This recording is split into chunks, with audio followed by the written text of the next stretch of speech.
4, BC is x plus 2, and AC is 7. Explain how you know that x lies between 1 and 9. Well, in any triangle which you've got, just quickly going to label this B, that's A, and that's C. The sum of two sides must be greater than the third side. So if we look at here, AB is 4, so BC must be 3 or more. Well, it must be greater than 3, really, because if it's 3, then you just have a straight line here. So what we're saying is, if I just put it down here, that means C plus A must be greater than B. C plus A must be greater than B. So any two sides must be greater than the third side. So if we sub in what we have, C is 4 plus A is x plus 2, and that's got to be greater than B, which is 7. So we got x plus 6 is greater than 7. So x, if we float this plus 6 over the inequality, it's going to be x is greater than 7 minus 6. So minus 6. That means x is greater than 1. Now let's look at two other sides. So x is greater than 1. If we look at, say, B and C, when we add them together, they must be greater than x plus 2, which is A. So say B plus C must be greater than A. B is 7 plus C is 4, and they've got to be greater than x plus 2. Okay? If they were equal to it, you just have a straight line. It's got to be greater than it to some degree. So that means 11 is greater than x plus 2. Let's float this plus 2 over this side, over the inequality. So we've got 11 minus 2 is greater than x, so 9 is greater than x. So we've got x is greater than 1 and x is less than 9. So we can combine that in one statement.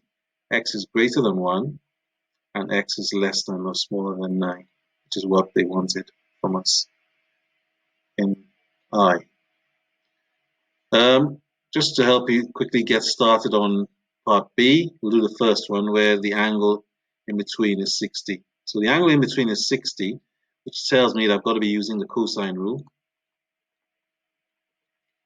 And a squared is equal to b squared plus c squared minus 2bc cos of the angle in between b and c. Okay, in this case b and c are a and c. So let's sub in what we know. That's going to be 7 squared opposite of 60 is equal to 4 squared plus x plus 2 all squared minus 2 times 4 times x plus 2 times cos of 60, the angle in between. So let's see what we can do with that. Expanding. 7 squared is 49 is equal to 16 plus x squared plus 4x plus 4 minus 8 bracket x plus 2, and cos of 60 is a half, so times a half. So bring everything over to the right hand side. 0 is equal to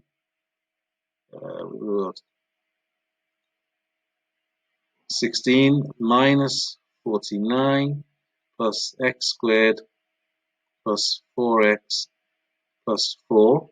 Now 8 divided by 2 is 4, so that means I've got a 4 times x minus 4x, and 4 times 2 gives me minus 8. Now the 4x cancels with this 4x here, positive and a negative, and so I've got 0 is equal to x squared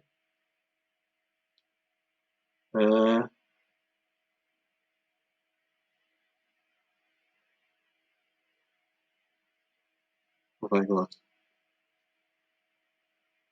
16 plus 4 minus 8 is 12, so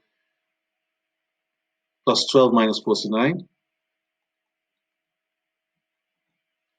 So that means 0 is equal to